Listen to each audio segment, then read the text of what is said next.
Hi, I'm Steve Clark, Field Application Scientist for Envirotech Services, and I'm talking to you today from our laboratory at Envirotech. Salt that contains the 3 or 4 major components of chlorides, sodium, magnesium, calcium, and potassium, work in a symbiotic way to melt snow and ice faster.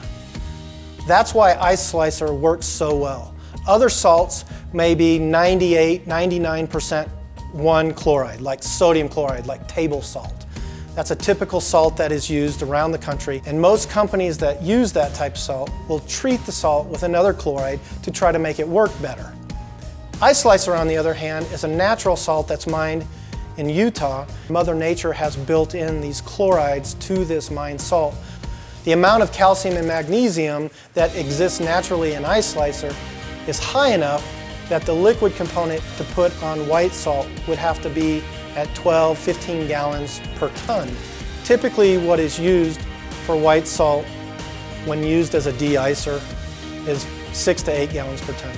So it's very difficult for a white salt to achieve these levels of magnesium and calcium with a liquid treatment on the surface of the salt.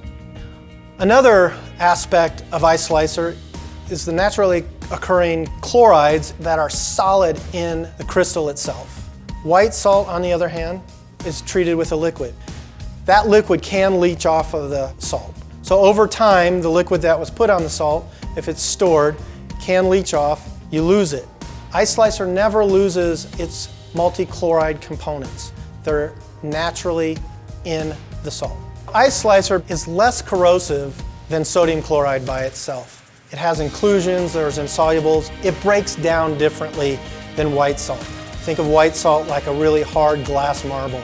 It bounces a lot when it's thrown out of the back of a truck, and it takes time for it to melt from the outside in. Ice Slicer, on the other hand, has these inclusions. It has insolubles, which make it less bouncy-like. Think of it as a glass marble that's been cracked. So you drop it, it doesn't bounce as well. That also aids in its ability to dissolve in snow and ice, so it breaks down differently. So we're melting snow and ice faster and longer with Ice Slicer.